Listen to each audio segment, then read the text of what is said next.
Hey there, everyone. Welcome to the first live stream for Pro Tools Artists. We have a packed show today with some awesome guests. I cannot wait to start. We have some great questions and we want to get you guys involved as well. So please do drop questions and any conversation you want to pick up as well. Today, we are going to be discussing Pro Tools Artists. And we've got some awesome guests on. So let's just start straight away. We're going to have Wayne and Lydia to start. So guys, if you're there. We're here. What's up, everybody? Hey, mate, what's popping? Hey, love that. I love that. How you guys doing? We're doing great. Excited to be here today. Definitely. Excited to have you guys. I'm super excited. Wayne, we're always talking Lydia as well, and I can't wait to dive in. There's so many things that I want to cover today as well. And obviously, Pro Tools Artists being one of our first kind of like in our tiers that we've got, it's our first choice there. Mm-hmm. So and you get a lot in there. So I want to kind of cover that today as well and go over the session that you guys have provided and worked on, and super excited to go over that. So I don't know, do you want to give maybe an intro to yourselves there as well? So then we could start with the session. All right, for sure. Let's Lydia, go ahead. Yeah. So my name is Lydia Caesar, and I am a recording artist, a singer, songwriter as well. And I'm here mainly because my husband is like one of the best at Pro Tools, right? So he said he's the best at Pro Tools. And that's mainly how we work, how we've been working for the past 10 years. He and I together, we collaborate on so many different projects, and we mainly we use Pro Tools, pretty much plain and simple. So we worked on a demo session for the new upgrades to Pro Tools. And, we're excited to go through that session with you guys, share a little bit of our process. And that's basically. Word up, man. What's up, y'all? I'm Wavy Wayne, of course, and I have been using Pro Tools. Man, when I started using Pro Tools, probably about like 2007, right? So it's been a long journey for me. Pro Tools is literally the staple of my career. It's one of the things that I open up and do every single day. There's something involved with Pro Tools. So I also have a YouTube channel where I educate the up and coming producers and engineers on how to get started using Pro Tools to make the most of this, professional application. And I love to make it simple, make it easy so that, even if you're an artist or a producer, you can jump in and start, making the music that you have on your heart, making the music that's in your soul without all these barriers. A lot of other DAWs may present a lot of barriers, but I love how Pro Tools artists just really knocks those down. So I'm excited to be a part of that and then show y'all some of the stuff that you can do with the new Pro Tools demo session that everybody gets when you download your Pro Tools. Yes. That's dope. I love it. Love it. Thank you. And I can't wait because I just can't wait to touch on also like the education side as well, Wayne, that you're crossing over to as well, which is insanely important. And obviously, Lydia, being an artist and opening your laptop, pressing record and just being able to knock down some harmonies and create something, get it over to the engineer, just the easy kind of way from starting with an idea, songwriting, all the way up to actually using Avid Play to upload your music and actually distribute it as well. Yeah, that's so important. So important. And I'm studying Pro Tools through Wayne in his course. So to have the artist platform roll out is so dope because it's definitely like it makes it easy. Like I like to say, if Lydia Caesar can do it, you can do it, because I'm not a super tech savvy person, and a lot of artists aren't. We're on the creative side. Yeah. So Pro Tools artists really makes it palatable for the artist to be able to just jump in there and knock the work out. A lot of times you want to get it done by yourself. This gives you that DIY component that we've all been looking for. And you also want to be able to collaborate with professionals too. So if you record something at home, using your home setup, you can send it off to me to I can take it to the next level. Exactly. And so by using Pro Tools and having it translate through the different versions, I think it's super dope. Genius. I agree. So guys, should we maybe start with the session? Yeah. And talk a little bit about the process and how the idea came. And Lydia, I'm guessing you kind of wrote it from the start to kind of then it got built from there. So I came in with an idea already, and Wayne also helped. It was a very collaborative effort with everything from the production to the lyrics and all that. I came in with the melody and idea, and then we just kind of built it out from there. Yeah. This session kind of started off, usually when we start creating, we will and by the way, this is a look at the actual demo session. So if anybody wants to refer back to this video later, or if you want to follow along now, if you go to your documents folder, go to Pro Tools, you should be able to see a folder that says demo sessions, and you can open this exact session up. Everything in here is stock Pro Tools plugins, stock sounds that you're going to have as well. Well, with the addition of a few samples that we imported in, but you will have everything available to you right here. All right. Yeah. And I thought that was awesome. Like, yeah, we wanted the track to feel like light, fun, airy, but of course we wanted the drums to still hit hard, because who doesn't want the drums to hit hard? And every sound that we needed was right built in. Yeah. So speaking of the drums hitting hard, one of the first things that we wanted to start with, normally we'll start with our drum, but because you had the melody, so we started off coming up with a drum groove, and we loaded up the Groove Cell plugin, which is Pro Tools' new sampler. It's super easy to use, and the dope thing is that it comes with preset sounds. Now, I have to tell y'all that the Wavy Wayne kit might be my favorite.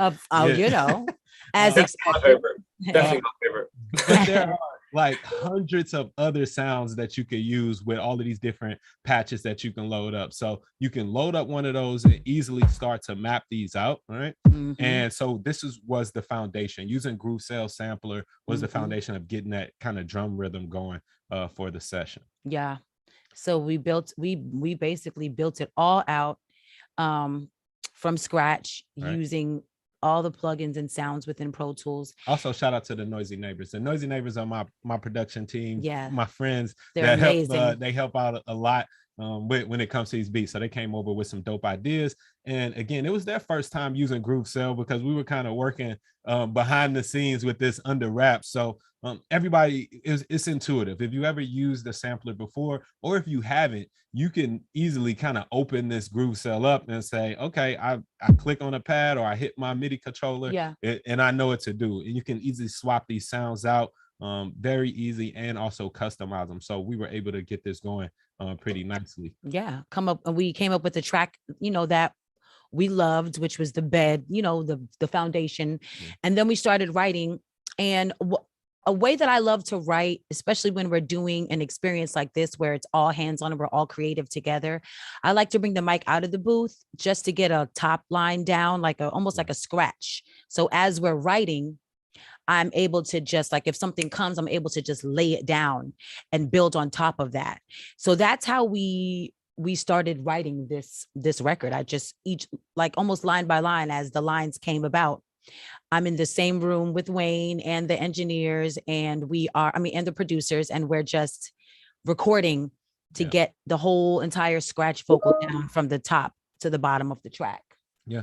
So yeah, and sometimes we even use the playlisting feature to comp some things. So in this session, we kind of kept it simple, but I love how Pro Tools allows you that flexibility to where, here's a lead vocal track. I'm going to play a little sample of it just so we can hear kind of where we're at. Love should take your breath away. With you, I get lost for days. I can't find the words to say. But you're the one I want to hold. You're my shelter from the cold. I feel it inside. I can take on the world. I'm so confident. Yeah. Okay. And again, all of this processing is definitely, it sounds so good. Using that Potec, all of these processors are straight stock plugins, which blows my mind to think about, that you get so much, so many tools, right out, like professional grade tools. These ain't like, these no slack. No, definitely. They don't sound cheesy or chintzy, or, you hear some beats and you're like, okay, these were some cheap beats. Yeah. This is not that. You hear it, it sounds like radio ready. And as a creator who creates on that level, I shot songs for films and TV and commercials. It has to be radio ready. It has to be like what everyone is listening to. And that's exactly what this record is. And then also there's some things that I love when I'm in the booth, some things that are absolutely necessary. Like what? First of all, I need to be able to punch really quickly. Okay. So Pro Tools has a mode for that. We got quick punch mode, right? So if you go up to the options menu, again, you can enable quick punch. That'll let you easily, and what punching is let's say Lydia wanted to replace just this one little word here. well, I could start recording, keep everything before that, literally drop in very easily, record over that, and keep everything else. Yeah. Like Quick Punch is so easy for that. Right. Because sometimes a take is nearly perfect. Yeah. And you just need to catch the end of it. Yeah. You know, so as a singer, that's really important to me, to be able to just like jump in and fix something. It's also important for me to be able to like listen to a section over and over easily, so I can come up with harmonies and stacks and different ideas that we did some harmonies and stacks in this session as well. That sound like you talking about loop record. Yeah. Right. That's super useful. I mean, loop playback, not necessarily loop record, but definitely loop playback while we are like writing. Maybe we'll loop the hook or something, right? All you need to do is make a selection of whatever part that you want to loop. And as long as it's at least half a second, then it will keep going over and over. And these are things that are like really, really like essential as an artist. And then also like just the ability to be able to record immediately. So I mean, that really comes from a fast engineer, as Wayne would say, an editing ninja, right? Yeah, you gotta be. So like if something comes to me, you never know, you may lose it if it's not recorded quickly. And also playlisting is dope too, because you don't, like, let's say you catch something that's great, but your engineer is not recording it. Yeah. You know, Woo. you're fired, right? So you may have a moment. So playlisting allows you to just keep it on record.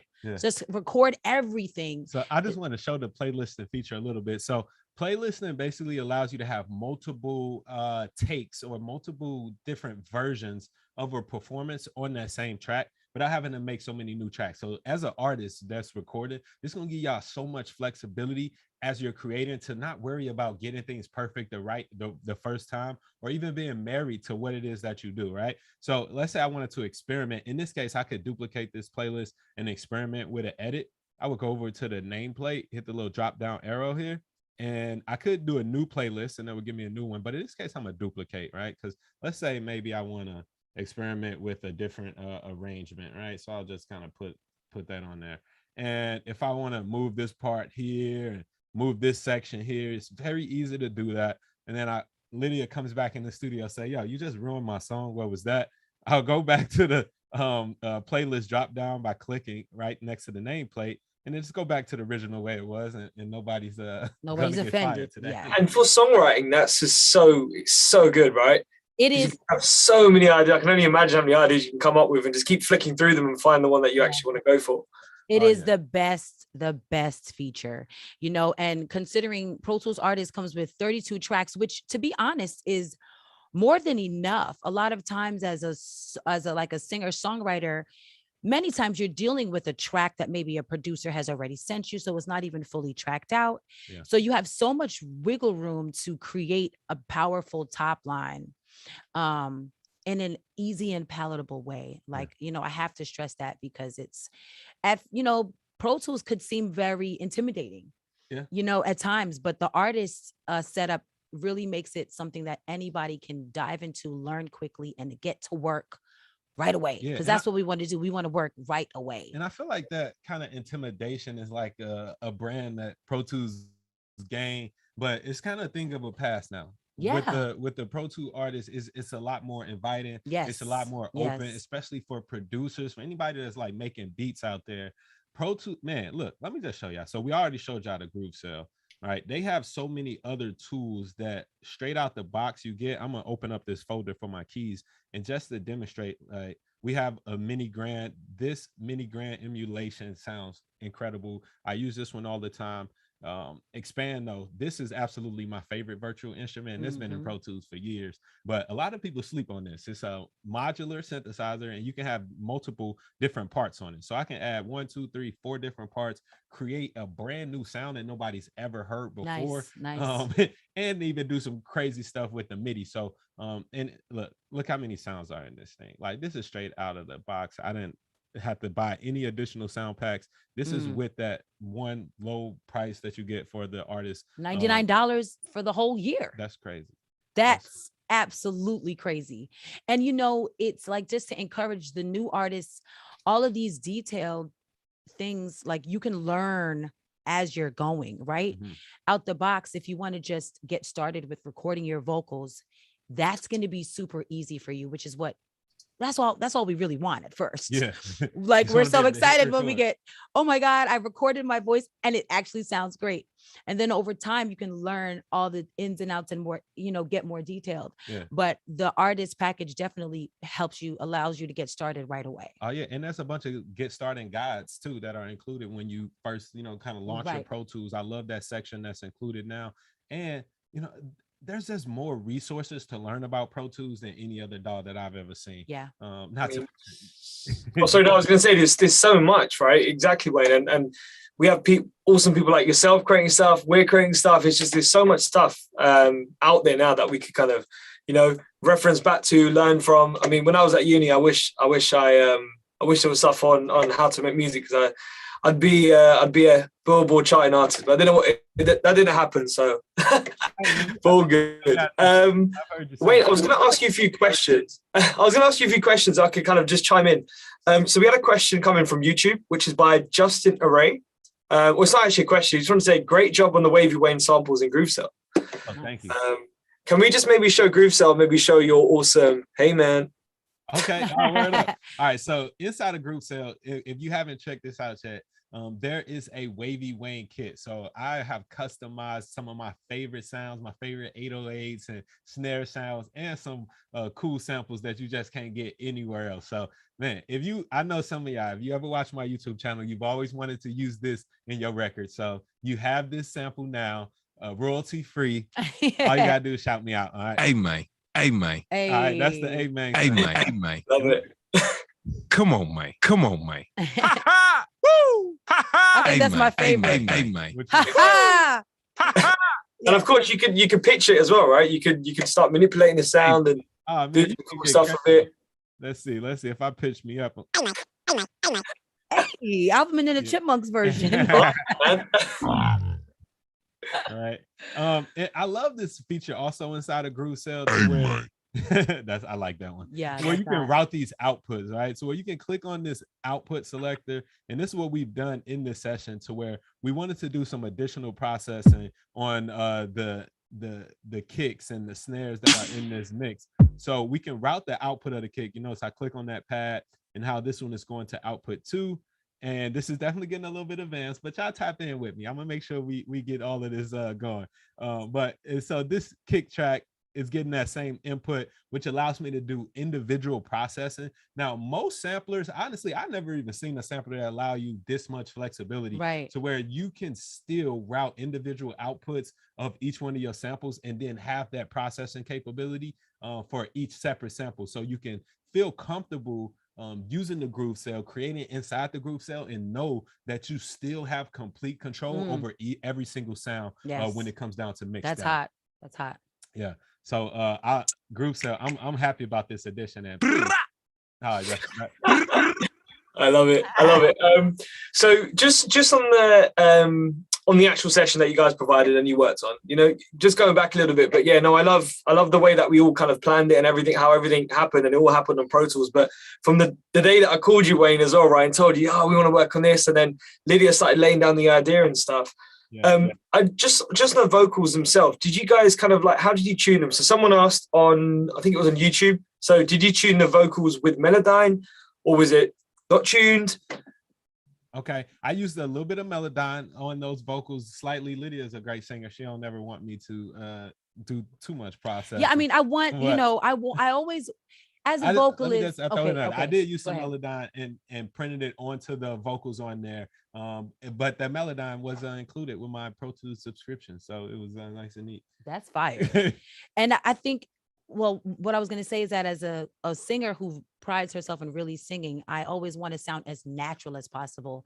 But I also do like those, the vocals to be tuned up a little bit, because that is like standard, right? Yeah. So you do a great job using the tools that are provided within Pro Tools to get the vocals sounding as natural as possible, but they still sound like completely flawless. Yes. Which is amazing. Lydia will let me know if there's anything pitchy at all. Yes, or that is a 2 cents sharp. Right, exactly. Or if it's too toony, I'm like, no, roll up some of that. There's that balance that I like, that Pro Tools makes it really easy to find. Yeah, but I'm super big on do it over, right? So that's why the playlisting feature is good for us, because I rarely record with any processing, like any pitch correction on. Like, I want to get the best raw performance from Lydia when we working together, and I know that she's capable of it. So you know, we do it over. We do it over. New Right. playlist, new playlist, new Yeah. playlist, new playlist, until it's never that many. No, but until it's right. I mean, and sometimes it's me, like, I want to take, I need to take it again. Yeah. You know, recording is the one time you have to make it perfect. Mhm. So you might as well invest the time in getting it right. There's so many tools to help you get it right in Pro Tools. So you might as well get it absolutely perfect. You can mess up on stage if you want to. I love that. And Lydia, as an artist, I mean, I know you said you're doing the course now on Wayne's course, right? How are you finding it as kind of recording and getting into the zone of actually just recording yourself and playlisting and stuff like that? Obviously, you're an artist, right? And obviously, did you have a lot of background of production or engineering before? Or is it kind of really brand new to you? Completely brand new. I've always worked with engineers. And then when I got with Wayne like over 10 years ago, right? Mm-hmm. So it definitely made it even worse for me, where I was like, I don't have to learn how to do anything because I have like the greatest engineer. Wayne, exactly. Yeah, but I've more recently, I have been, invited onto more songwriting projects and more projects that need my attention like right away. And I don't want to have to rely on, Wayne and his time and his schedule. So the course has been great, learning actually like the ins and outs of Pro Tools. A lot of times people start from like recording on their own and then they take the course. So coming in from a place of education has been great. And I mean, it's been a learning experience and process. And like I say, if I can do it, you can do it. Recording yourself is a listening feature. Yeah. I love that with the new artists, you can like customize shortcuts to make things very fast, make you be able to work faster and easier. Next up is mixing. I have a little bit of ways to go on that. That's next. But for now, I'm definitely enjoying learning how to record myself. Pro Tools has been the head of the industry for so long. And with this new rollout, I feel like you guys have just solidified your position for the next generation, because it's so much easier now than I can imagine it was before, Yeah. So. Awesome. Guys, thank you so much for showing that. And now what we're going to do is we're going to bring on a bit of a panel, have a bit more of a discussion. So let's bring on Tony and Teezio. Okay. Yo. Hey, Teezio. Hey, Tony. I'm going to give you guys a bit of an intro. So Teezio, if you don't know, you guys probably do already know, but Teezio is an awesome engineer mixer. He's worked with Jack Harlow, Polo G, Chris Brown, Little Nas X, so many names, multiple number ones, including First Class, Jack Harlow. Teezio, did I miss anything out there? No, you're good. Thank you for the intro. Good. No, awesome, man. Thank you for being here today on the live stream today. As we were talking about Pro Tools artists, I'd love to get the conversation going today as well. So I'm going to also introduce Tony, Latin Grammy winning 2 times. Awesome Michael Jackson tribute, which is amazing. Hey, Tony, how you doing? What's up? How's everybody? I remember I was going to say Samurai, Tony Succar, sorry. Samurai, yeah. Pro Tools Samurai. How are you doing today, Tony? Good? Doing great. It's great to be with you.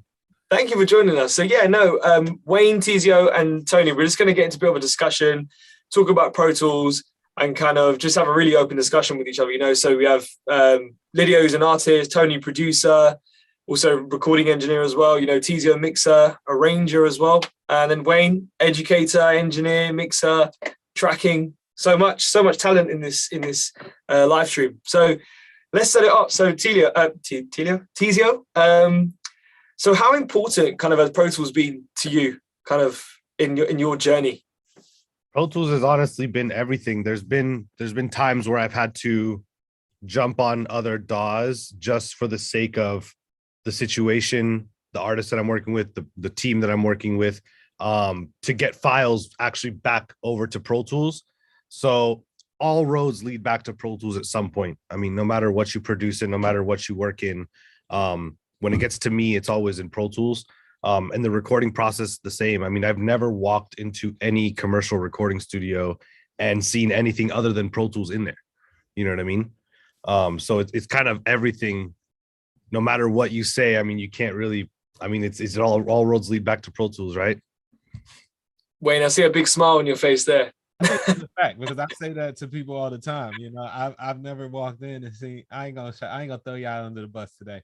But I never seen any other dog like Teezio said. It's definitely the one to go to. You know, and you can create stuff in other places, right? But Pro Tools makes it. It's the home. It is going to be the final destination for the professional finished product. You're gonna end up in Pro Tools. And now, of course, as we've got Pro Tools artists, it makes it 10 times easier because you can literally be an artist, right? Open up the laptop, record, pass it on to the engineer, and then kind of start that process, right? And Pro Tools artists allows you to begin and start creating in Pro Tools. So Tony, I just want to start a little bit on your live recording stuff. Maybe if you can give a little introduction to live recording, you know, as a percussionist as well. And how you record into Pro Tools and how vital Pro Tools is for your workflow. Yeah, well, for me, since I record so many acoustic instruments, I just you know, I've worked with a lot of DAWs out there, you know, for sure. But my process is very using a lot of channels. So my sessions are pretty massive. A standard session of mine will, you know, have like at least 150 tracks and stuff. It gets pretty massive because of all the horns, like brass and percussion and drums and guitars and strings. So I love the way Pro Tools functions in a visual way, where I feel like I have control over everything so quickly, you know.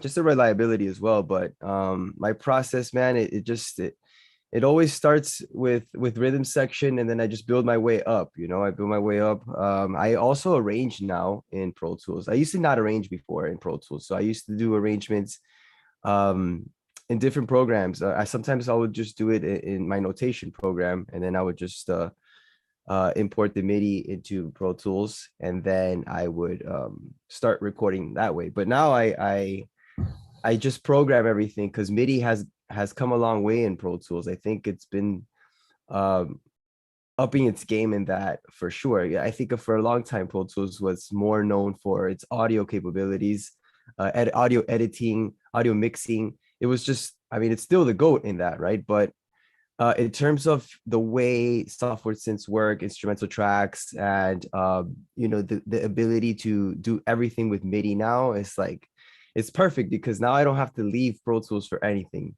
in terms of my workflow. So it just makes it so easy now. And you know, I would hate to always, you know, one of the most frustrating things for any producer out there, I think, is having to move stuff from different programs, right? That's one of the most time consuming and where you can find the most glitches or just human mistake, human error. So now that you could just start Pro Tools and the Pro Tools, I mean, that's it, you know. It's so much better. And what specific features or kind of like MIDI features do you love that has obviously kind of got you to go from like a notation platform to now just creating in Pro Tools? Well, for me, the ability, like just a general MIDI translation from recording MIDI. MIDI is such an old technology that I always found it to be very glitchy, you know, especially when it comes to if you're not quantizing MIDI, right? Because most of the time people quantize MIDI because of popular music and stuff. But in the genres that I'm in, which is more like Latin tropical or Latin jazz, you don't want to really quantize much. And but you also have like the ability to quantize either very little or a lot or swing, you know. So one of the main things that I like is the transpose window and like just hitting option 0 on your Mac keyboard and then having everything just there, velocity, you know, being able to go ahead and change individually where you the MIDI keyboard, for example, the sustain pedals and stuff like that. One of the I think the main things that I found to be an upgrade is that I always had trouble with the MIDI pedal, with the keyboard pedal, recording and punching in, punching out. So now I think, Pro Tools has thought of like everything in terms of just making everything work better. So I find it less glitchy, and again, buffer was always a strange thing for me too. I mean, we've all been there where it's just like, why is this like latency? Where's it coming from? But every time I upgrade Pro Tools, I feel like I find less issues. There's always going to be issues coming up with every DAW. It's just the way it is, right? But I find like I don't know, man, that the programmers have done such a great job really focusing on making everything less glitchy, man. So I just find myself working more and less troubleshooting more and more every time. Love that. Awesome. Thank you, Tony. I'm going to open up a bit of a question to the engineers here now as well.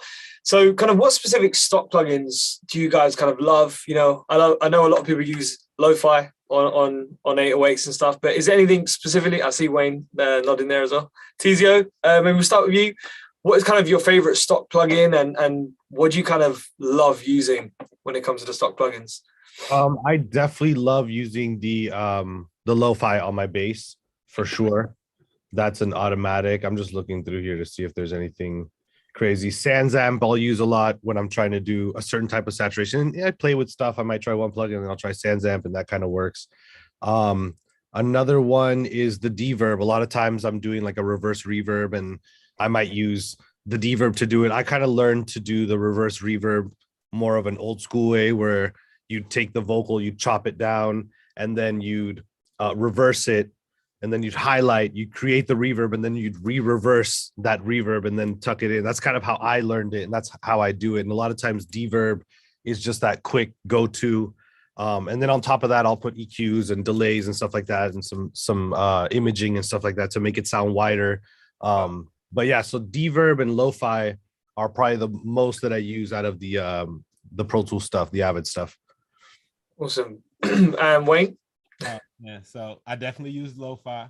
I'm always using Deverb. Like, honestly, I think Deverb is a great reverb plugin. I always put my extra sauce on it, but like kind of like 50% of the time when I'm putting a reverb on a mix, my secret sauce is going to be Deverb with a little sauce on it after that. But I definitely use Deverb in the mixes. The BF76 is a great 1176 style plugin, so I think that's super clutch and clean. The regular Don 3 compressor limiter is always, it's a staple that I've been using for 10 years plus, and I can't find any reason to stop using that one. But let's see what else kind of creative stuff. Maxim is always good too as a limiter. Oh yeah. And the Impact. I've recently been playing around with the Impact bus compressor in Pro Tools, and that has been giving me I've been pleasantly surprised with that too. So I love that they're, besides the Expand 2 that I talked about earlier, like the virtual instrument. I think that's dope to be a stock plug-in too. But yeah, I think Impact is probably the one that I'm like the newest one on my radar that I'm like most excited about. Yeah, I think Expand like is so powerful. Again, as you were showing, like you create your own sounds, save them as patches, and then go from there. But I've done so much research before, and I've seen like insane tracks that I would never think, but they've been created on Expand, and the sound, and it's just like wow, that's so unique to that person or that producer, which is awesome. Just wanted to touch on your guys' process of actually recording, creating, and mixing stuff as well. Now, templates. How important are templates in Pro Tools? Maybe, Teezio, if we can start with you. When you're working with someone like, big as Jack Harlow and then Chris Brown, Lil Nas X, would you kind of have the same template that you'd start with for all of them? Or would you have one specifically for each artist, or no template? Yeah, so when I'm recording, we can start there. So when I'm recording, and I don't record Nas or Jack, I only record Chris Brown. But when I'm recording Chris, and to be honest, when I'm recording anyone, the template is always the same, because for me, the template is not necessarily like, oh, if I use this template, it's gonna sound dope. For me, it's creating all of the routing and organization that I need for when Chris is in the booth and the pressure is at an all-time high. that everything is moving smoothly. I have my record track, I have my verse tracks ready, I have my pre-tracks ready, everything is ready. There's a light EQ, a light compressor, reverb, delay, blah, blah, blah. But the template for me is not necessarily so much the sound, also at the level sort of that we work at. When the session is done, this song doesn't need to sound mixed or anything. It just needs to be like, is it listenable, just so that we can vibe with it. Obviously, once I leave, we mix the record. You know what I mean? It's not, especially with CB. I mean, some of the newer artists, when they leave the studio, they want that shit to sound mixed. But with like CB and a lot of these artists, they really don't care, because they already know through their experience that the recording, as long as the recording is recorded well, what they're listening to and vibing with, that's not going to be the final product. And it's eventually going to be mixed, and it'll sound like all the other records they have, right? As far as the mixing, I use the exact same template for everyone. Again, the mixing is just a routing for everything, to route to my summing mixer, from the summing mixer back, then to my DW Fern EQ, then back, then print into the mat. All that stuff has to be pre-done, because that's a 20-30 minute process. If every time I create a mix, I'm creating that on the spot. I'm creating the verse auxes, the lead auxes, whatever it is, the reverbs, the delays, the routing to go out of Pro Tools back in. That's a process, and I can do it, but why do it over and over and waste all that time, right? Especially with the amount of records that I have to mix. It's like I may have to mix 3 or 4 songs in a day, and I don't have time, to set up the same exact template over and over. But it's definitely always the same template. What I'm doing is different, is the mix, right? What I'm creating. And I'm adding things as I go. I may need this on one session and that on another session. You know what I mean? So the templates are always the same. For the recording, the only thing I say could change is sometimes I'll work with a rapper who doesn't want as much reverb as I have on Chris when he's recording. And that's as easy as me just pulling down the reverb send, or just the reverb bus down and the delay bus. A lot of artists, especially rappers, they don't want to hear quarter note delay flying with reverb as much as someone like Chris would, where he's singing. You know what I mean? So it's really, and that I make that easy for myself. Oh, you don't want any delay? I could just mute the delay bus and that's it. It's done. You know what I mean? So the template for me is about creating the smoothest path and the easiest path to the end goal, right? Yeah. Yo, I feel the same way as Teezio, to where it's really about the setup, right? I think of Pro Tools a lot of times it's a blank template, it's a blank canvas. And by having a template, it kind of gives me the feeling of like I'm back working in an analog studio.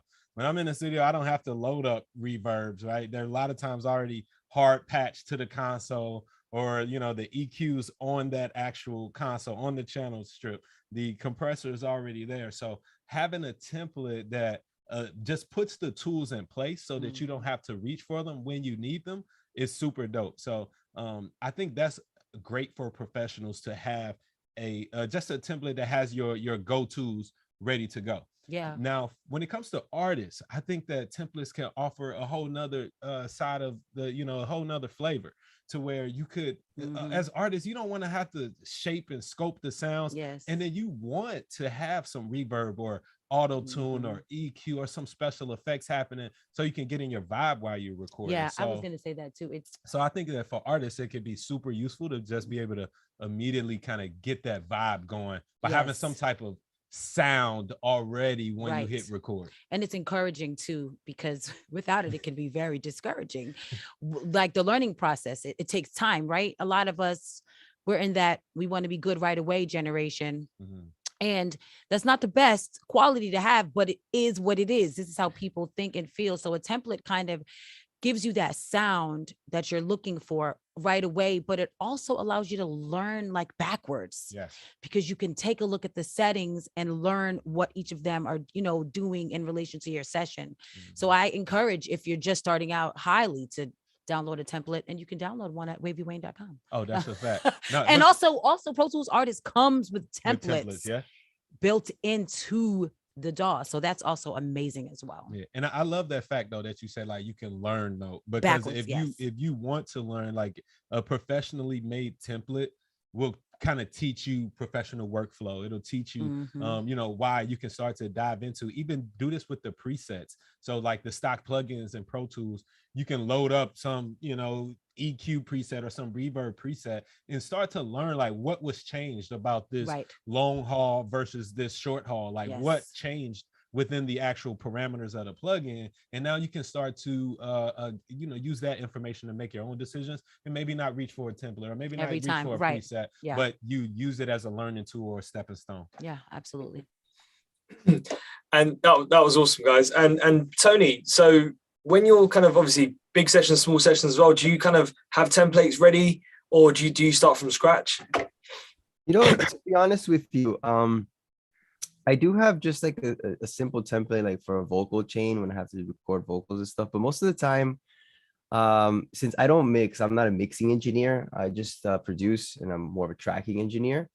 I just, I literally do it from scratch every time because there's not much to do, right? You just, only if you're doing a vocal and you want to get like the artist in that vibe, right? But usually an instrumentalist will want to hear, themselves straight out how they want to hear. And that's an important thing of an engineer, just a tracking engineer in general. It's like you want to capture the sound of the instrument the way it is and the way the musician intends themselves and hears themselves acoustically. So the less, like less is more in that sense. And I just usually do it that way. Now, if it's gonna be like a giant session where we have an entire orchestra playing at the same time, like if for example I produced a couple PBS specials and stuff like that, that's a whole different monster. You want to like pre-plan like to the maximum potential and come in there with like backups of backups and stuff. That's very nerve-wracking. And Pro Tools is been the only software we trust in that setting. And we usually have like a recording truck, and we'll have two consoles running at the same time, and redundant system and the whole nine. But we've never had to run the second console and depend on it. It's always ran and never stopped. And yeah, that's the only time. But usually most of my recordings I do out of my own studio, and again, it's like I'll record just a small section at a time, mainly like maximum 16 channels at once. Nice. And I have a question which I'm going to put to all you guys as well, but I'm going to start with Tony. How do you know when your production or your music is kind of finished? As a producer, how do you know, wow, I'm done with this, right, send it on to the engineer or the mixer? And obviously I'll ask the question throughout as well, but how do you know that you're kind of done with something? I know it's a hard question there, but do you have a certain bit where you got like a checklist, or do you kind of go, wow, I've just danced to this, it's done? Or is there another way that you kind of say it's done? Yeah, it's never really done. Only when it comes on Spotify, and then I don't want to listen to it anymore. It's like I'm tired. Like I literally every time a song comes out and people feel like it's new and they're like, "Oh my god, you did this great job!" Like I will never listen to the song ever again.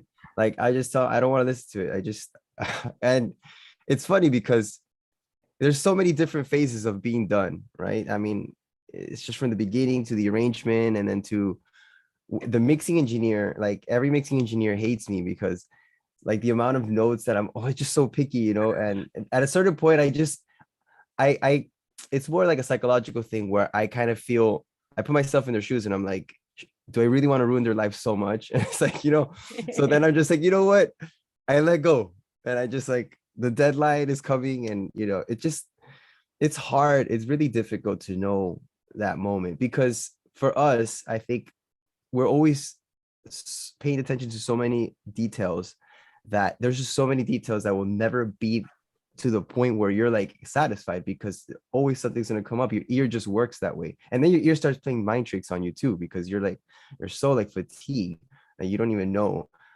So it's always good to understand what the objective is with the record, and moving on to the next thing, because music these days gets consumed so quickly that it's just so difficult that people are going to really understand what those little small little details are in every little song that they listen to. So I'm starting to understand more of the marketing game, and what that means, and to start seeing the effects of music and what it actually truly translates to the general public, because we have to make music for the general public. We don't make music for other engineers and for other musicians. I mean, yeah, we are part of the academy and we always want to like push forward and impress our colleagues and push the bar for all of us, right? Because it keeps challenging us. However, we have to put it on a balance, so everything is a balance. And yeah, to answer your question, it's such a difficult thing because I always find myself in a tug of war with myself, and it's just the challenge for me personally to always just say, release it already, type of thing. Yeah, I can relate to that completely. Yeah. I a lot of times I try to just go on how I feel. How does it make me feel? Do I feel warm and fuzzy? If when I'm listening to it, do I feel like something jumps out at me that's awkward? If that's the case, then it needs fixing. But if it, Wayne says if it feels good, it is good. And I agree with that. I mean, there's sometimes I'll listen to songs and be like, oh my gosh, I should have said this word instead of that word. That's natural, I think, as an artist. But, I like what Tony said, that you have to just let things go. Yeah. You have to it's like a child. You raise it. Once it gets to a certain stage, you got to just let it go into the world to do what it's going to do, so like an argument. Like you always think of a good comeback after later the argument on. is done. You're like, damn, I should have said, I knew I should have said that. Right. Yeah, exactly. But a lot of times I know the mix is done whenever Lydia tell me it's done. If I'm working on her mix. Yes. But she also puts things into perspective for me, and listening to, the client or the artist can help you to realize the finalization of a product a lot faster, especially because if I'm working on your project, I want you to make sure that it feels right. And like now I can nitpick and tweak all day, but a lot of times Lydia will listen to the rough and be like, yo, I don't know what you need to do to this, like what is done.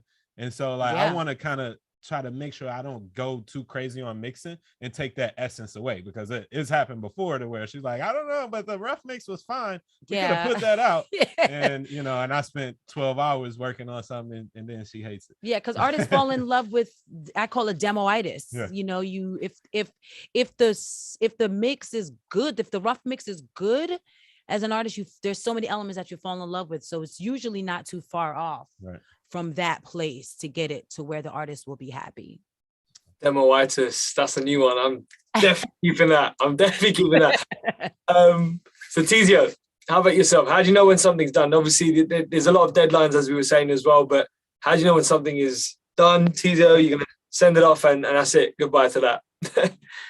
So when it's really done is when the approvals come in from the label. That's when it's really done. But I think for me, like I've tried to adopt a non-overthinking type of way of mixing where I don't feel like I need to change every little thing and show like, oh, this is mixed now. Like it's more about, for me, I follow the demo, especially when I'm working with some of these higher caliber artists that have producers that are taking the vocals after their mix and they're doing their quote unquote rough mix and adding production and taking things away and stuff like that. By the time I get it, the way that demo sounds is in the lane of how everyone wants it to sound, right? So when I'm approaching the mix, I'm not necessarily jumping in without a roadmap, because the roadmap is there, right? The demo is there. And B, I'm very aware of demoitis, as you guys were saying. Every artist has it. A lot of times it's difficult to try to finish a mix because their demoitis is like, nah, but the rough, this. So I always try to figure out what's going on with the rough for them to then get it to that place. For me, when I think it's done is when I've reached past the rough. So I think it sounds way better than the rough. It's louder, clearer, brighter, punchier, whatever it may be, better than the rough. Once it's gotten to that point, I feel like, okay, I'm almost there. And then I'm just doing these long brush strokes where I'm playing from the top and I'm fixing these last things that are left. And then once I'm like, okay, the mix is pretty much good. Any more would be overthinking. Any more would just be doing too much. Like a lot of times you're trying to nitpick at every single frequency to the point where sometimes you just kill the vocal, right? You've notched so many times and you've taken out so much bad stuff that nothing's left. It sounds totally different than what they had given you. And that's kind of one of those things that I let go of a long time ago, is trying to overdo things. You know, I'm a very like, I don't overthink about anything. If I feel it's done, I'm not going to force it or over push it. Once I hear it in the car and nothing sticks out to me, that's when I send it off to the client. And from there, I'm not done because the client's going to hear it every now and then. I get the, oh, it's perfect. I don't want to make any changes, which is fun. Right. But a lot of times there's changes and it's not always a mix change. It might be the producer saying, hey, there's a hi-hat that's not supposed to be there. Okay, cool. So I make the change. I send it to him. And then the other guy hears it and he's like, hey, there was this delay that they recorded when they first did the demo that's not in the song anymore. And it's not in your demo. Can we get that delay? Here's the original demo. So now I'm going back and I'm matching the song for the original. So a lot of these notes aren't necessarily mixed notes all the time. They're just issues that need to be fixed. It's a missing vocal. It's a vocal that's not supposed to be there. The other day I sent off a mix and they're like, we love the mix, but there's these two harmonies that aren't supposed to be there. Can you mute them? You know what I mean? So a lot of times, to answer your question, when is the mix done? Who knows, right? When it comes out, I guess. Right. Exactly. Because it's all subjective, right? Everything is subjective. I mean, like I could do what I think is a perfect mix, and then someone else can be like, "That's ass." You know what I mean? It's all subjective. Yeah. So but that's why it's tricky sometimes with mixing or just with art in general. What one person thinks is perfect is not perfect to someone else. So it's all about who you're dealing with, right? Exactly. I was just going to mention though, so it's just amazing to hear these kind of stories you guys are saying as well, but from different areas around the world as well, but also just mentioning different ways that Pro Tools has influenced you to kind of where you guys are in certain areas. You know, even I'm looking at you guys all have a brand each, which is amazing. You know, seeing Wayne on YouTube, Tony, and obviously Teezio as well. Just want to say I'm blown away today. So and Lydia, of course. So yeah, I want to just go back to the questions that were asked on YouTube, just really briefly. So we have a question from Sharp Cut. So it's what tracking hardware are each of the speakers using? So if we can maybe start with Lydia. I know you obviously you work with Wayne, but do you have kind of anything at home when Wayne's in the studio and you're kind of in your studio or home or whatever it may be, a little setup? Huh? What's your home studio setup like? Well, what I think that's dope about Pro Tools artists is that you can really record with your native like you don't need an interface. You can just record straight out of your computer, which is great because it saves money. And if you're just starting out, that's one of the most important things. So I know a lot of times you track your kind of demos when you're doing writing at home, you'll track it right through the MacBook speaker. Through the MacBook. Yeah. Wow. Yeah. Mm-hmm. So that's our setup. She got Pro Tools and a MacBook. Yeah. And that's all you need these days. And Lydia, your vocals, of course, are the main point here. They sound obviously beautiful as they are. Very important to have Wayne, how do we say it? Kind of has to be beautiful when it goes in, right?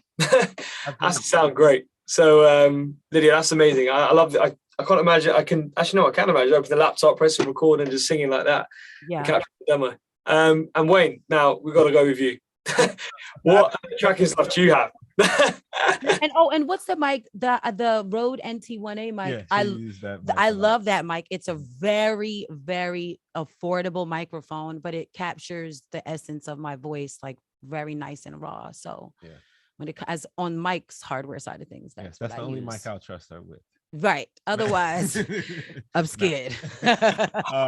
But yeah, so after she tracks that demo, a lot of times she'll, kind of create these ideas, write these songs on her own, and we'll set up some time to come here and record it.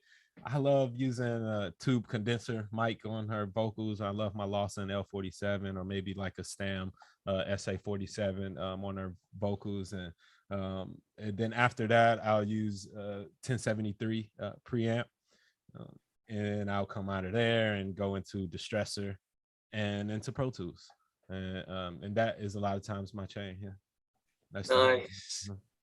So I mean, you can already tell, with Pro Tools, you can either, again, said it so many times, open up the laptop, or you can have like complex things as well. And that's the beautiful thing about Pro Tools. There's so many different things you could do on there. Teezio, maybe we can go to you, man. Your trackers. I know you said you track Chris Brown, so but yeah, we'd love to know kind of what you use for tracking. Yeah, so we use a 251 mic, the Telefunken, and then 1073 preamp, CL1B, and then directly into Pro Tools. There's no magic or gimmicks with CB. The way he sounds, what you hear is the same thing except some EQ and reverb. I mean, that's really how he sounds. So there's no gimmicks. Wow. And when you kind of travel and go to kind of artists who are more newer, they have their own studio, or you're working in another studio, would you check beforehand to make sure what equipment they have, or software, of course, as well? But would you check it before, or would you take your stuff with you? Well, normally, okay, so I don't really record anyone else. I only record for CB. But when we do travel, I bring the exact setup. So I'll bring my laptop with Pro Tools, which is no different than having any computer, right? The Pro Tools is the same. And then I'll bring the Telefunken, I'll bring the 1073 and the CL1B, and we'll just travel. I mean, we spent 30 days in Tulum not last year, the year before, and we recorded like 15 songs out there. And we had the exact same chain that he uses always. I think with an artist like him of his caliber, you can't record on an SM57 one day because that's all they have, and then a random mic over here, because it's going to mess with the consistency of his voice, right? Especially at the level he's at, he has to sound the same on every record as far as like who he is. So when you hear it, you say, oh, that's Chris Brown. You know what I mean? So when you get to that sort of level, like it doesn't matter where we go, I have to lug the CL1B and everything with me in the Telefunken, and then hope nothing happens, Love that. And then Tony, yourself? Yeah, well, I'm running an HDX system in my studio in terms of interface, and I have for vocals, I have all sorts of mics. You have more standard one is a Neumann U87, and then I run it through a 1073 as well, and LA2A for slight compression. That's sort of my vocal chain. But there's an awesome mic from a company named Lewitt. I'm not sure if you're familiar with Lewitt. They created a mic, man. Do I have the box? Yeah, that's what I'm using now. Is it a Swiss company? I think Swiss. Austria. Yeah, that's it. Yeah. Beautiful mic. Their most recent mic. It's the 1040. It's like a super awesome mic, man. Like I'm really impressed because it's a mic that has the power supply is like a control system, so you can dial in how much of the tube you want to use or going to FET. You can also distort the signal if you want right off the bag as well, if you wanted to for a particular sound. It just has a whole mess of, like, it's just basically like a chameleon almost. Like you can really make it sound like many different mics into this just one system that they have. I just got it recently, so I've been using it little by little, because whenever I get new gear, I'm always like a little like nervous about it. I can't use it like on my best sessions, because you want to go to what it always works. But on my like creative sessions, just on my own and stuff, I've been using it and it's quite impressive. So I suggest people check that one out, the Lewitt microphones, man. They're amazing. Was that a 1040, did you say, Tony? 1040, yeah. It's brand new, man. It's crazy, bro. Wow, nice. Cool. So I'm gonna go back to you, Tony. Start with you this time. We've got a question from YouTube from Concello, I think it is. What storage amount and RAM do you have on your machine? Okay, so do you have multiple machines you work on? Do you have like Studio A, Studio B, or is it kind of just one? Yeah, so I have the Studio A. Well, I'll talk to Studio B, which is this room that I'm in right now. I have a MacBook Pro, 32 gigabyte RAM, 2.4 in the 8-core Intel like i9 processor, and my storage on my computer, if I'm not mistaken, is 2 terabytes. But I run everything off my external drives. I use this OWC SSD drives, Thunderbolt 3 drives. They're amazing. Like they run super fast and extremely reliable. So I recommend OWC for hard drives to run sessions off. Like never use like your internal memory, and then always back everything up to the maximum, like 2-3 backups of everything. And my Studio A has the old trash can Mac Pros, the 2013s. I wouldn't say they're the best computers out there, but it's worked and I haven't had to change it. I'm so afraid, like, because I don't want to put like an iMac because of I have it like stored elsewhere, like the computer's somewhere else, and then I run cables to it. So I would have to invest in the new cheese grater one, but I think they're discontinuing that model if I'm not mistaken because of so many glitches and terrible reviews. So I'm not really sure what I think I'm just gonna be laptop based from now on. I don't know. I feel like that's where everything is headed, just to be able to be like, on the go. And like for example, right now my whole setup here in my studio is running off an OWC Thunderbolt 3 dock. So I have like 3 external screens right now, plus my interface. Let me see if I can. I can't really because my camera's attached, but it's a pretty cool setup, man. It's just one cable, bro, and all my hard drives are connected, my interface, my 3 screens, everything. It's pretty dope. That's amazing, Tony. Love that. Thank you so much. Maybe we can go with Teezio. Yes, Do you have a sir. laptop and a kind of desktop, or do you stick to just one or the other? Yes, I have a desktop. I just got this Mac Pro, and it's 16 gigs of 16 core, 3.2 gigahertz, and then 48 gigs of RAM. I just got this. I was using a Hackintosh from Bryson before, and then I burn through computers. Like every year or two, I have to get a new computer just because it just starts getting burnt out.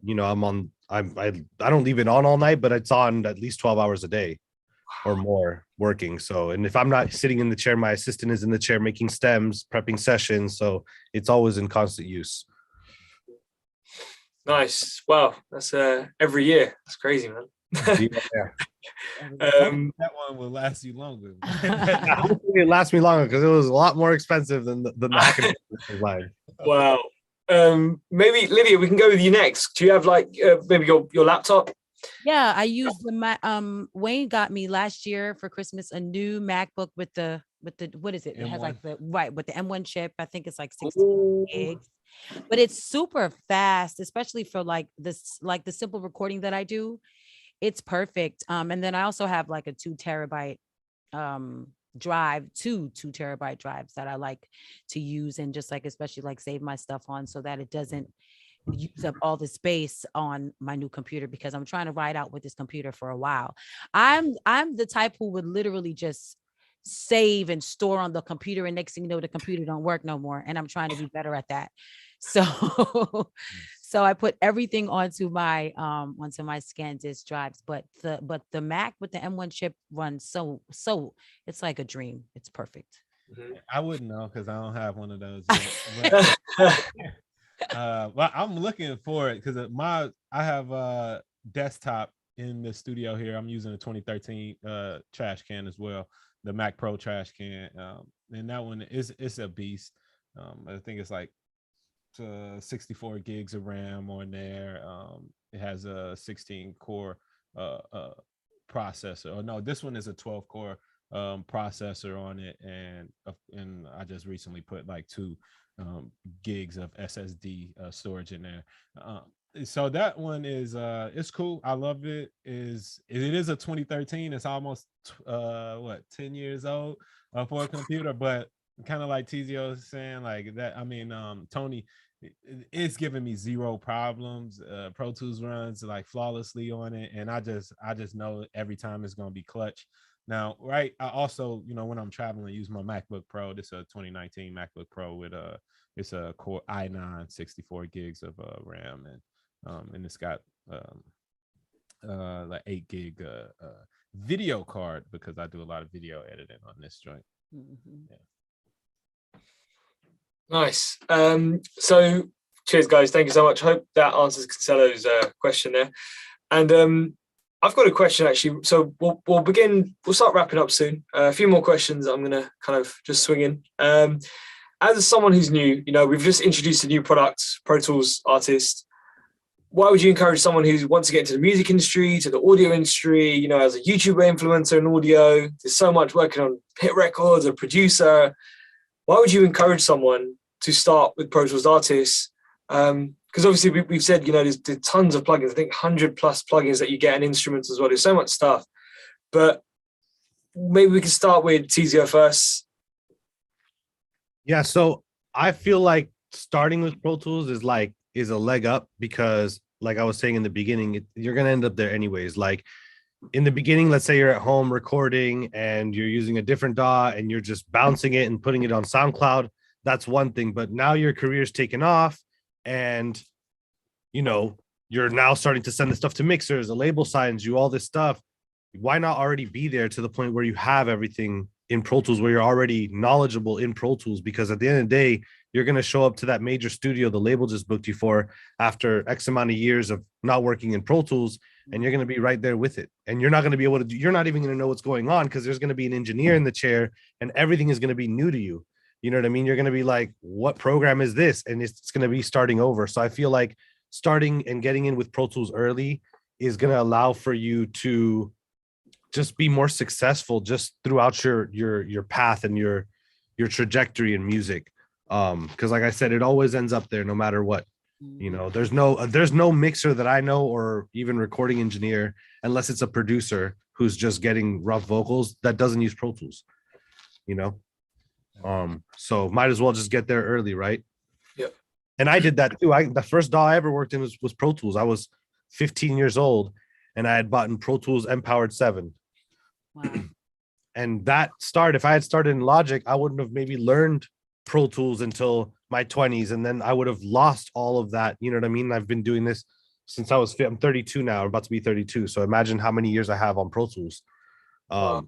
And now it's like there's nothing I can't do, you know? Wow, that's amazing.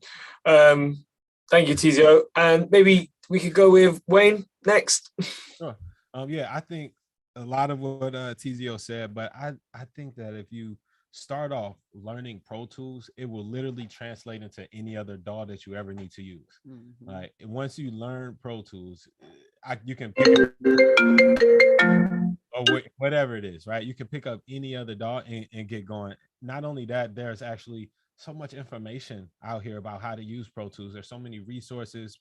You know, like my whole channel is pretty much dedicated to teaching artists and producers how to use Pro Tools. And also don't forget the professional certification programs that you can actually get into once you maybe start off with Pro Tools artists and you decide, hey, you know, I want to make a career out of this. So you can, you know, get a certification class and start and keep going up and learn as much about Pro Tools as you want to. So I think that other DAWs kind of lack in that educational department where Pro Tools really shines. Mhm.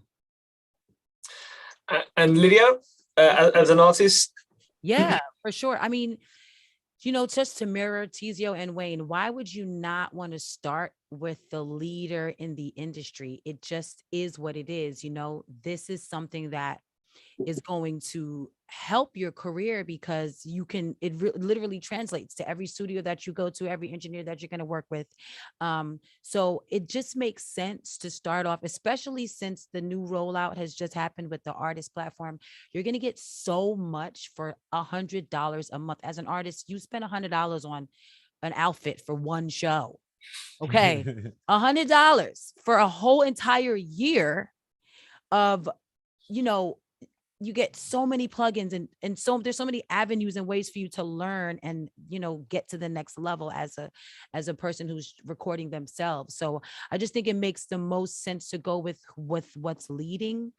And like Wayne said too, a lot of people's reason for not using Pro Tools is because, oh, it's hard or whatever the case may be. Why would you not start where there's a challenge, especially since they've made it easier for you? So then from there on, you can learn the other DAWs if you need to. So to me, it just makes the most sense to go with the leader in the game, which is Pro Tools. Yeah. Yo, and I just want to add too, like I kind of think about it. I did like if I'm starting a team, right? I'm thinking about, you know, what DAW I want to use, would I go with LeBron, you know, who's like Pro Tools? Or would I want to pick this kind of, you know, new dude who he might be killing it in the, you know, junior varsity somewhere, but like, who are you going to pick though? You know, are you going to pick the proven or are you going to pick this newcomer that maybe do something one day? That's kind of how I'm seeing it. Yeah. No. I like that. Smart. Yeah. Nice. I love that, Wayne, that last bit there. Tony? That was a great comparison. That was funny. Love Against no offense to anybody on JV, you know. Right. All the JV dogs out there. They're trying their best, you know what I mean? Yes. You know, no, I agree. I think they really said it all. And I think for me, I actually started on other DAWs. Like I actually started on like I think the first one that I ever used was Cakewalk, you know, like Sonar, Cakewalk Pro Audio, and then I went to Cubase um and then Digital Performer until I could afford Pro Tools, right? That was like the other thing is like because back then you didn't have the Pro Tools artists. There was no entry level or anything. It was a big investment. So I think this move that you guys are doing is so important because there's so many people that you know have been wanting to get into Pro Tools, but there's been one challenge is the economical challenge, especially for the countries that like Latin, you know, I'm Peruvian, you know, so a lot of my Latin American colleagues and you know, the music industry is tough everywhere. I mean, here in the US it's tough. Imagine in all those other countries where productions cost so little money, right? So Pro Tools costs the same here than it costs the same in Peru, right? So by you having this new Pro Tools artist is I think it's a game changer. It's gonna allow a lot of people to work in the right DAW now. And I think a lot of those other DAWs have come out because the necessity of just, you know, not being able to, you know, it's fulfilling a market that was there, you know. And so I think you guys made the right move. Yeah. And I'm excited because I'm gonna see, I think a lot of new producers out there. We're gonna see a lot of the students doing great things, and they're gonna come with other mentality. And you know, music is always constantly changing. So I think a lot of the things that are gonna be probably inspired by all this new generation, you know, we're gonna see it reflected on future versions of Pro Tools because they're always coming up with new ideas, and there's going to be a lot of things that issues that are going to come up that are going to be solved by the new wave of users. You know, this is going to bring a whole new wave of users, and that's exciting to me. Yeah. Awesome. Love that. Very well said, guys. Thank you so much. We've probably got time for maybe one more, then we can start wrapping up. Just a really brief one. What's your top 5 must-haves for every studio session? We'll go with Teezio first.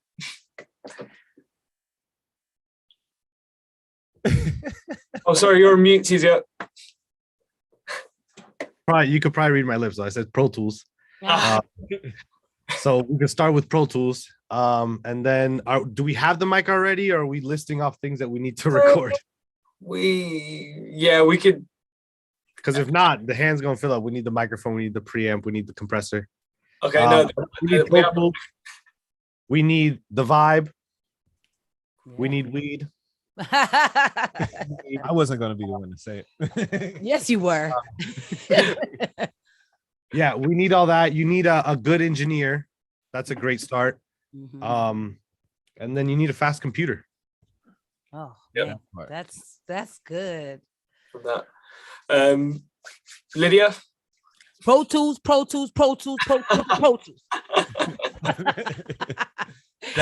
Done. Drops mic. But you know, for sure, definitely need Pro Tools. For sure, should be first for everybody.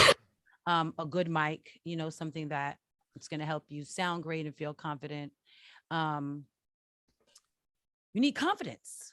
Yeah. You need confidence. If you're going to take on this beast of like art and this art form of recording and putting music out there, you need confidence. Confidence is going to go a long way. I've seen confidence make people with little talent seem very talented. And I've seen lack of confidence make great artists seem like not as good. So confidence is really important. Something to set the vibe. So like, you know, weed or, you know, maybe a cocktail if that's your thing, or some kind of mood lighting. I think that that's really important. And I think this like almost what Teezio said, a good engineer artist dynamic, right? If you're an artist recording yourself, that's built in, it's innate. It's just you and you. So, and that's awesome too, because I find I'm more free when I'm recording alone, because it doesn't matter. I could always, if it sounds bad, I could just do it over. When you're with somebody who you're not comfortable with, you may hold back. So like Wayne and I have a great artist engineer dynamic. I'm sure Teezio and Chris have that. They've been working together for a long time. That is so important. And that's why when artists find somebody that they have that vibe with, they stay with them forever, because it's, you know, it's like almost like a marriage, and ours is literally both. So yeah, I think that was 5. All right, cool. I guess I'll jump in after that. Let's see, my 5 things would definitely be some type of caffeine. Let me see if I gotta have some caffeine. You gotta have the coffee. Yeah, you gotta have the coffee. Is that black coffee, Wayne? I have to ask. It's actually green tea. Oh, I'll switch between a black coffee and green tea depending on the type of day that I'm having. So definitely some caffeine, some ambient lighting, right? Yeah. It can't be too bright. Right. We need some talent though. I think that's one thing that really helps the creativity, is like if you have a good artist that you're working with as professional engineers who do this for dollars. Sometimes you're not always working on projects that you're excited about, or working with clients that bring you, you know, some inspiration. So having that is kind of a must for me. So if you're in a situation where you can pick and choose your clientele based on, you know, what kind of vibe and energy they bring, I think that's amazing. But you don't always have that choice. But I think that's something key. Some good isolating headphones, like the Wavy One headphones that I'm using right now, that attenuate 33.4 dB of sound both ways, right? So we're not going to have microphone bleed. We'll always be able to hear each other and hear what's coming through the headphones. I think that's good. These are also available at wavywayne.com. And a work, just like Lydia said too, I think a relationship with whoever's in there, like a vibe. You have to be able to communicate with whoever you're working with, and have that feeling of freedom to experiment, to create without judgment. So definitely a judgment-free zone is also necessary. Yeah. Love that. Love the headphones as well, Wayne. I still need a pair, of course. Need a pair of those. I will. I'm actually my panelists. I'm giving gifts to everybody on the panel, so I'll get y'all shipping addresses. And then Tony, we can go with your top 5 must-have things in the studio. Yeah, I mean, you guys kind of pinpointed a lot of them already, but if I had to put in another 2 cents for things, it's like if we're recording, you know, you have to have a good room. I always say, like, you can have the best mics, the best gears, preamps, everything could be perfect, bro, but if your room is not a good sounding room and you're going to record any type of instrument or even a vocal, even, like, it's just it'll be terrible. And it's happened before, actually, where and that's very important. Like, use your ears, like, make sure you don't forget your ears, because, like, a lot of people always these days, it enters through the eyes, so they'll be impressed by, you know, amazing lights or like screens and gear and speakers and all this. And there was one studio that I went to in Peru, actually. I was doing a production over there, and everything it looked crazy, you know, and the walls were like marble and it was amazing. But we started recording and I was in the control room, man, and it just didn't sound the way it needed to sound. And I was like, there's something wrong here. Like, there's just something off. And, you know, the engineer is one of the best out there. And comes to see is like, they're like, oh no, but, you know, we're missing a couple panels and we're not finished with the studio yet. And I was like, why did you open your studio already if it's not ready to record, you know? So I had to stop the recording, and we went to another studio that was just like, it didn't look as good, but it sounded amazing, you know? So it's very important to not lose the focus of your ears will never lie to you, right? So I think, like, I'm really all about the sound, and then comes all the other stuff, right?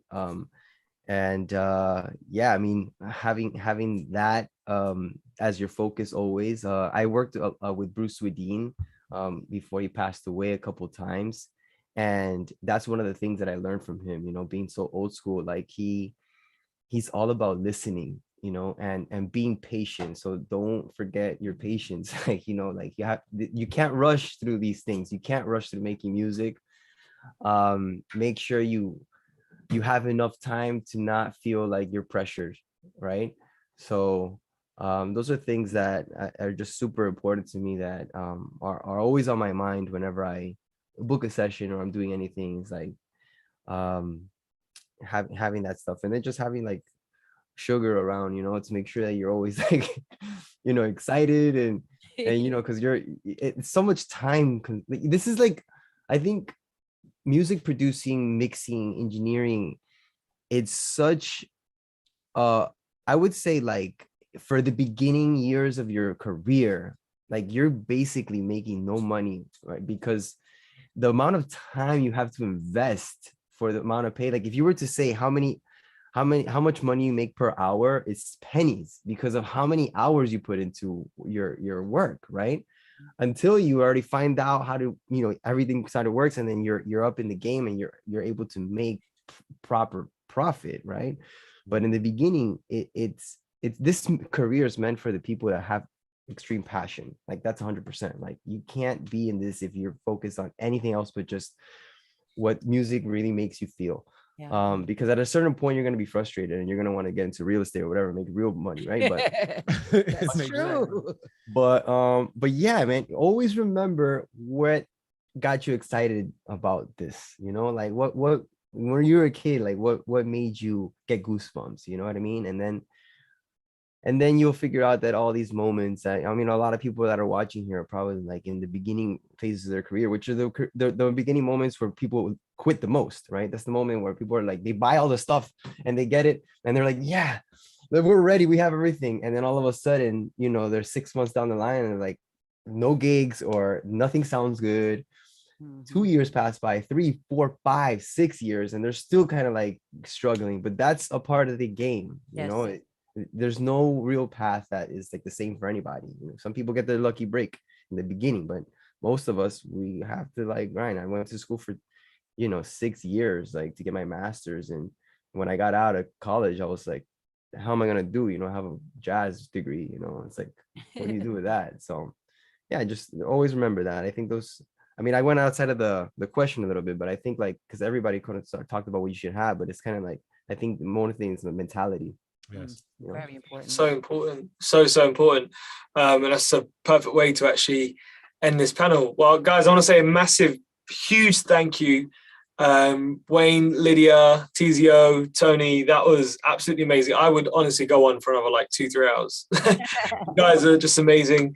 Thank you so much once again. And to all the Avid staff around the world and all the socials as well, thank you so much. And just want to say, guys, Pro Tools Artists, it is available now. It's one of our newer products. It is $99 a month, or it's actually a couple Wavy Wayne green teas a month as well. Sorry. A year. $99 a year. Sorry, guys, $99 a year. Thank you, Wayne.